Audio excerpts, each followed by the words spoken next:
What's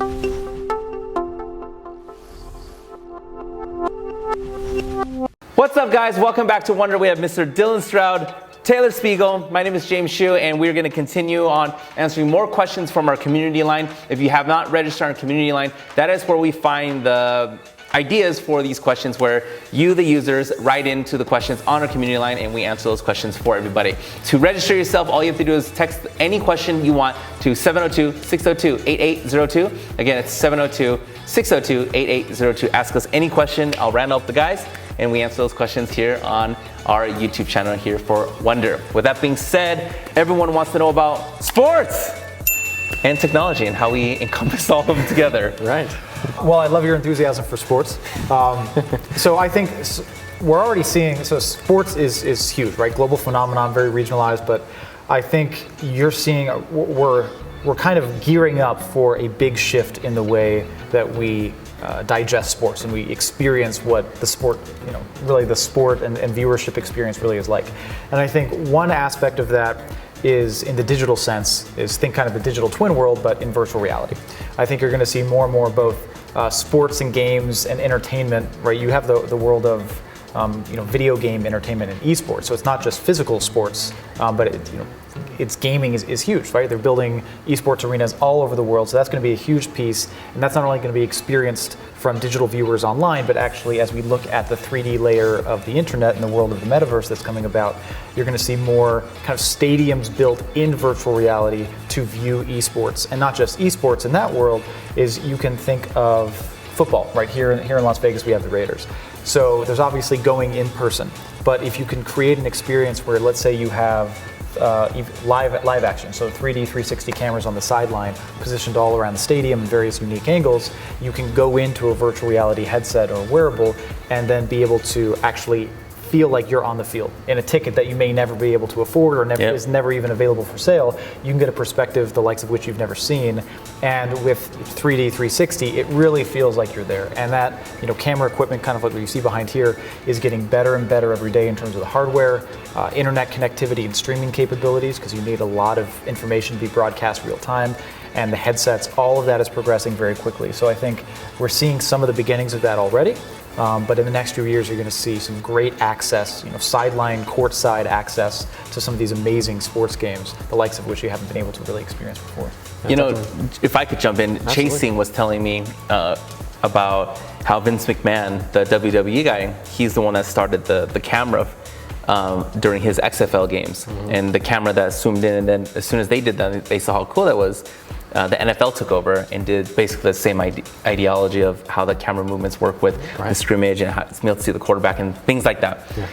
You are getting me excited thinking about having 20 different cameras set up. So no matter where you are, you have your headset on, you can get every angle of every piece of it and be able to just see different things you never were able to see. Because when I went to the Raiders stadium to see my first football game, we were on X side, but when the ball's on the other side, no matter where you are, you can't see that. Now, with VR and the technology side, you can literally be directly behind it and see the action when it happens. Yeah, absolutely. It gives you that superpower to instantly teleport to another camera, get the perfect view that you want. See 360 allows us to have the head tracking, so you can look even behind you at the stadium, so you still get that sense of presence in the location. And of course, the 3D adds a whole nother layer of just feels real. You see the size of the players, you see how fast they're moving, jump between those spaces. The spectator side is definitely a very big component of just being able to watch these major sports teams and get the amazing vantage point. Also on the booking, right, to increase bookings, same thing, you can kind of imagine previewing your seats beforehand. There's all kinds of amazing things that are possible, or a lot of times they multiple use venues. So if they do concerts, things like this, you can imagine an entirely new revenue stream. For as you go there, you can also monetize digitally people who want to join the event in virtual reality. So just opens up new monetary streams for live streaming, and even post recording, being able to watch that and play that back at any time, previous venues. So lots of exciting stuff there for sure. Yeah, I think even in the real-time viewers, so not just people sitting at home, is even when you're sitting there in your seats, as HMD's head-mounted displays advance, so even like mixed reality experiences where you can see the game real time and actually have a wearable where it can augment into the world around you information and data points, where you could potentially have a small camera in the upper left of your visual spectrum that shows the ball in real time and shows those camera angles, or hover above a player as they're running, so you can see, even if you're a little further away, you could see, oh, that's who that player is. These are his stats for the field, and so on. So I think the in-person experience can be shifted, as well as it can be extended to people within their own homes, and it's going to be everything from, again, wearable displays to even the way you transact with your tickets, right? Tickets themselves to events, concerts and sporting events are turning into NFTs in terms of kind of the digitalization of the overall sporting experience in the process. Yeah. It's frightening even being able to think about the NFL in here in America is huge, but really isn't large anywhere else in any part of the world. But finally, through this technology, other countries can now emerge and really experience football and new fandom, and then the seats can go crazy, the merchandise, the jerseys, and all the other things that come with fandom start exploding these industries and start exploding these companies that traditionally were, $5-6 billion companies now can literally be $10-15 billion companies with the technology addition. Absolutely, yeah. And on the one hand, it can expand their reach. People who can't get to the venue can now get to the venue from their own homes. And then on the other hand, there's the entire digital economy that you can produce by building assets, giving them these different social experiences, and monetizing digitally. It's just a whole new ballgame. It's really exciting. Yeah, I'm excited, kind of on your point. So obviously, we're talking about American football. Yes. And but when we look at the world of soccer, aka football. But if you look at that world, I'd love to go to a European soccer match, right? Because it's a level of insanity I don't think we really see here in the States. Never. And so I think those types of experience, I think it'll also draw people from different markets. Same thing, just kind of the inverse, right? A bunch of Americans being able to experience soccer, the likes of which they never have before. Same thing with rugby, wherever it may be in the world. Rugby is huge in various markets, but absolutely nothing here in the United States, or it's a growing fan base here in the United States. So I think from an exploration standpoint and exposing people to more sports all over the world, I think it's going to be a fantastic opportunity, again, to really broaden that reach and to have more fun in your overall viewing experience. Yeah, definitely. On the spectatorship side, there's all kinds of exciting things, and there's also on the participation side, for more casual lovers of sports, there's all kinds of opportunities there. We're seeing an emergence of sort of simulated games, whether that be baseball, where we have real physics, hand tracking, head tracking, and you can actually swing the bat with friends, or throwing for cornhole or whatever your sport is, bowling. Rock mountain climbing. If you like to do these things, whether they be team sports, these are technologies that are now getting to be possible, and there's a lot of opportunity to bring people together to play games that you would play in real life now, only in virtual reality. And traditionally, as of today, because most virtual reality headsets and HMDs have hand tracking that can process that kind of software, they don't all have foot tracking, although it is possible. Most sports that, like climbing, where you're dealing with your hands, or swinging the bat, throwing, baseball, these kinds of things can definitely translate really well as well to actually participate and have fun. And that can even happen. Let's take baseball as an example. You could have everything we talked about before. So you could be there in your house, experiencing the game from various camera angles, and really feel like you're there. And then let's say somebody threw a 101 mile-an-hour fastball. Well, look at an experience where you could actually take that speed, since we're digitally capturing that, and go try to hit that ball in a simulated environment. So if you're sitting there with your friends and we're sitting there like, oh, I bet you, everybody always says, I could have hit that. What is that guy doing? Right? And then imagine being able to pop out with your friends who are all watching the game either together or remotely in their own homes, and say, well, let's go. Oh yeah, you think you could? Let's go ahead and kind of launch a side experience where you could go try to hit that same speed ball in a simulated environment. And those types of pieces are how you make a live action game more interactive and a lot more fun. I think that would, for me, that would certainly make the game a lot more entertaining. Absolutely, and because we have such tracking of kinetics, we're even seeing some emerging interest in paying attention to sort of the proprioception. We're looking at things like physical therapy. Like since we can have hand tracking, we can have foot tracking.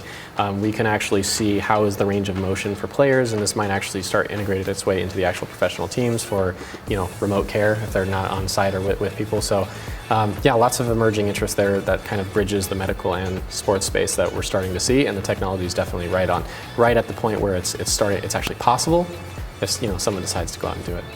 It's so true, because when we look at the baseball coming at 100 miles an hour, you always do say, it doesn't look that fast. I could have hit that. Yeah. And I've been obsessed recently here in America at Six Flags Magic Mountain in California. They just opened up the new Wonder Woman ride. Right. So I'm watching the not the POV, but the one where it just shows you the ride. It doesn't even look very fast, It's just doing these spins. It doesn't look fast. Right. And then when you watch the POV, it looks faster. But when you're actually on it, that's when it really gives you that feel of inertia and the frightening part of it. So that would be so cool to be able to put yourself into the holodeck that we talked about, like from Star Trek, TNG, back in the day, and really be able to hit the ball and see how fast is that ball going. Or when you see tennis, when they're doing the serve, it doesn't look fast, but Right. They're serving it at 100, well over 100 miles an hour. And I actually went to a tennis match in California last week.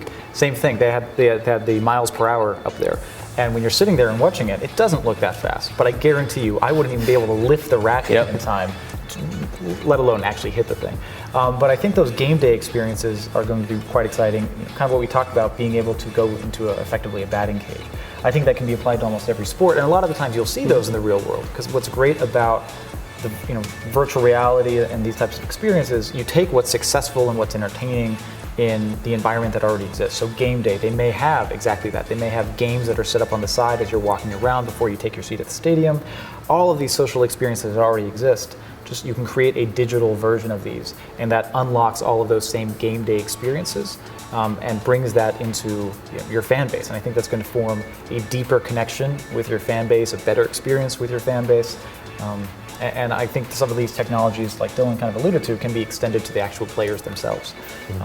Including the casual audience who wants to participate, right? Rec centers, anything where they're doing, anything that you go out and do for fun, you really can do, whether it be shuffleboard or badminton. These things can be simulated in a virtual reality environment very well. Ping pong, if you've ever liked playing ping pong, you can absolutely make a ping pong table. We can get together on a night that we can't be in person, and we can all have fun, socialize, and jump in between these types of experiences.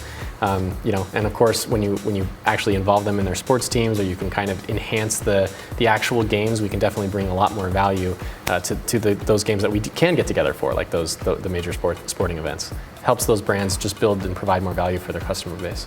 I remember during the running of the Bulls in 95, 96, 97 to 98, we would always watch the games, me, my mom, my dad, and my two sisters, and you had to be at the United Center to get the towel. If you were really there, you had the towel that said it was this particular playoff game. And now with the Metaverse and creating these assets, it's great where if you bought the ticket now for monetization, you can buy the towel. Right. Just like you were there, and get it sent to your home, and those little things that are just going to exponentially grow the revenue for these companies. And have value, underpinning value beyond just the ticket purchase. So if you buy a ticket, if it's an NFT, you can then assign additional value propositions that could be associated with the ownership of that ticket. That can extend even just beyond game day experiences. So in the future also, you can imagine selling your ticket stubs, right? That's one way to do it. But imagine that ticket stub for the running of the Bulls had greater degrees of access and greater degrees of value, long-term residual value associated with buying a season ticket or a one-time ticket to an experience. A lot of times they're being packaged as utilities with additional perks and things like that as well. So maybe discounts at the restaurant, all kinds of additional value you can provide with that. But overall, the world of sports. If you're a sports fan, I think the experience of participating in sports, viewing sports, is going to be enhanced greatly. And I'd say the next 5 years. So 5 years from now, we're talking to companies right now and sports organizations and tours that are looking to innovate within the space today. So we can't share exactly what we're working on, but we can say these conversations are absolutely being had. And they're already in development in a lot of these scenarios. So these are going to be you're going to be experiencing these already, some of these today, but in the very near future. I know you talked about it in a previous video about like positioning yourself and the question we had about getting into technology, but that was a cool thing where we can't talk about it, but it is a cool thing having conversations with these people. And the idea is like, hey, we want to build a virtual stadium, or we want to do XYZ, ABC, and be able to be here at the very beginning before all of this has happened for anybody, let alone just not Wondour, but just it hasn't. No one's doing this yet, and absolutely. being at the forefront and being able to really position ourselves for this is just it's been an exciting ride. It's definitely exciting. The technology and yeah, it's nice to be able to know like here's what's possible, here's what can be done, and then see the excitement, with people who are like, okay, I'm really passionate about this, and let's all go out and make it happen. That's kind of what it's all about. It's what's so exciting about technology. We can actually do that and make an impact that has real reach to people and brings a lot of value to people. Yeah, an example, just one last example of what's being done today is exactly this, and the rest of our team, in you and Chasing Kent, are the actual real-time videography, the field side, those field side experiences that we're talking about, being able to film from multiple locations across, whether it's football or baseball or golf or whatever it may be, is those things are possible. We're already building initial prototypes and getting out there and building betas for these types of experiences. So that's something where the technology is already there, the process is already being done, we're already involved with it, we're seeing the fruits of that labor. So I'm excited to be able to share those, and those are already being experienced by people all over the world, and more coming soon, obviously. something I've always wanted to do is go to the World Cup, just because, not because I'm even a fan of soccer, but just seeing that many people, that insanity, right. that type of energy, and for people who just, they don't have the means and will never be able to go to that, be able to have the 30 cameras set up. I want to be in the middle of the crowd and just be able to see the excitement of these raging people. Right. I mean, yeah, just feel the energy. How's that not worth it? It's magic. $30, $40, $50, $100 or whatever that price point would be at that point. Absolutely. Yeah. I love it. Completely agree. Just the tip of sports in this world. With that being said, guys, thank you so much for viewing. How do we get a hold of Wondour? Check us out at wondour.com, WONDOUR. Find us across social media and obviously on YouTube.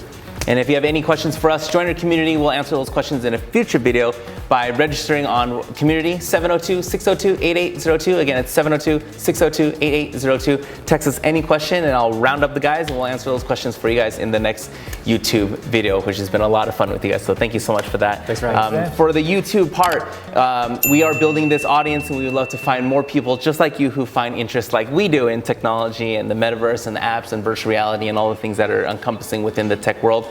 And so we would appreciate it in the consideration for a subscription. Subscribe to our channel, click the notification bell so you can get notified every time there's a new video. Like this video, comment below if you have any questions also for us. And until that next episode, gentlemen, thank you so much for your time. Thank you. Thank you, James. We'll see everybody soon.